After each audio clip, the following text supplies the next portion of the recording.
പോലീസിനെ ആകെ ആശയക്കുഴപ്പത്തിലാക്കിയാണ് മുഹമ്മദ് അലി എന്ന് പറയുന്ന 56-കാരൻ പെട്ടെന്നൊരു വെളിപ്പെടുത്തൽ നടത്തിയത്. താൻ 2 കൊലപാതകങ്ങൾ നടത്തി എന്നുള്ളത്. സംഭവത്തിൽ ഇദ്ദേഹത്തിനെ റിമാൻഡ് ചെയ്തെങ്കിലും ആരൊക്കെയാണ് മരിച്ചതെന്ന് പോലീസിന് ഇപ്പോഴും വ്യക്തതയില്ല. ഏതായാലും ഈ മുഹമ്മദ് അലി എന്ന് പറയുന്ന വ്യക്തിയുടെ സഹോദരൻ പൗലോസ് നമുക്കൊപ്പം ഇപ്പോൾ ചേരുന്നുണ്ട്.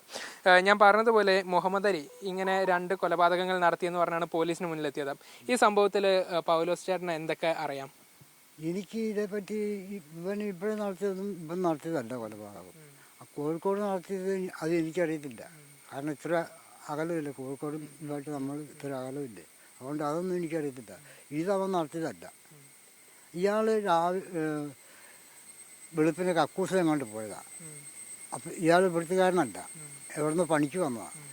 അപ്പം അങ്ങനെ തോട്ടിലേക്ക് പോയിരുന്ന വഴിക്ക് ഏറ്റപ്പോൾ തോട്ടിലേക്ക് മറിഞ്ഞു വീണു. ഇയാൾക്ക് എന്തോ ഒരു അസുഖമുള്ളൊരു മനുഷ്യനായിരുന്നു. അങ്ങനെ തോട്ടിലേക്ക് മറിഞ്ഞു വീണ് വെള്ളമുണ്ട്, ചെളിയുണ്ട്. അപ്പോൾ ഏക്കാൻ പറ്റിയില്ല.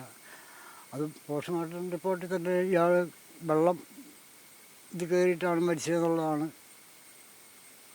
അറിയാൻ കഴിഞ്ഞത്. അപ്പോൾ ഈ മുഹമ്മദ് അലി എന്തായിരിക്കും ഇതിങ്ങനെ ഏറ്റെടുക്കാനും ഞാൻ കൊന്നു എന്നൊക്കെ പറഞ്ഞിട്ട് പോലീസിന് മുന്നിൽ പോകാനുള്ള ഒരു കാരണം എന്താണ്? അതിനെപ്പറ്റി എനിക്കറിയത്തില്ല.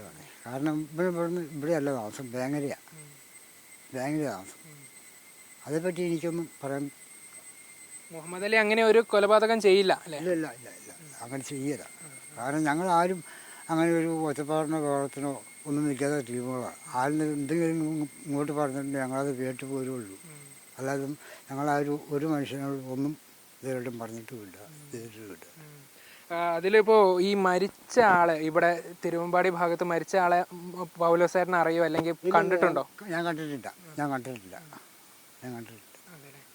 ഇതിലിപ്പോ ഈ മുഹമ്മദ് അലി റിമാൻഡിലാണ്, കേസിലാണ്. അപ്പോൾ നിങ്ങൾ എങ്ങനെയാണ് അതിന് എന്തെങ്കിലും നിയമപരമായിട്ട് എന്തെങ്കിലും നീങ്ങുന്നുണ്ടോ? നമ്മളൊന്നും നിയമപരമായിട്ട് ഇങ്ങോട്ടും പോകുന്നില്ല. കാരണം നമുക്ക് അതിൻ്റെ ആവശ്യമില്ല.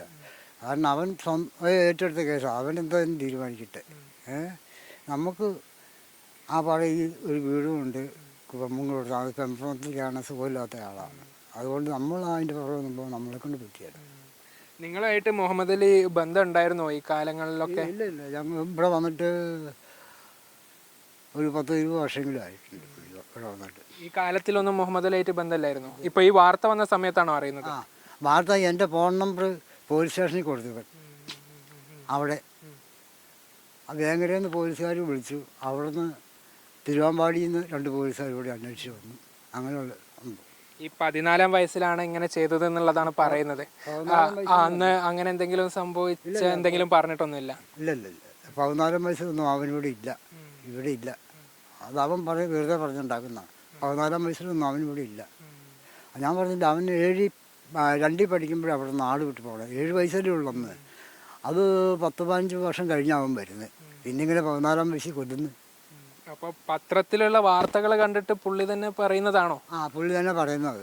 പുള്ളിക്ക് മാനസികമായിട്ട് എന്തെങ്കിലും ചെറിയ തകരാറുണ്ടെന്ന് ഉണ്ട്. ഏതായാലും നിങ്ങൾ നിയമപരമായി ഒന്നിനും പോകുന്നില്ല? ഇല്ല ഇല്ല, ഞങ്ങളൊന്നിനും പോകുന്നില്ല, ആരും പോകുന്നില്ല. അതുതന്നെയാണ് ഈ സഹോദരനായ പൗലോസ് പറയുന്നത്. അതായത് ഇങ്ങനെ ഒരു കൊലപാതകം മുഹമ്മദ് അലി ചെയ്യാൻ യാതൊരു വിധത്തിലുമുള്ള സാധ്യതയില്ല എന്നുള്ളതാണ് പൗലോസ് വ്യക്തമാക്കുന്നത്. ഏതായാലും പൗലോസിന് ഇതുമായി ബന്ധപ്പെട്ട കൂടുതൽ വിവരങ്ങളൊന്നും തന്നെ അറിയില്ല. വാർത്തകളിലൂടെ കേട്ടറിഞ്ഞാണ് ഈ സംഭവം അറിയുന്നത്.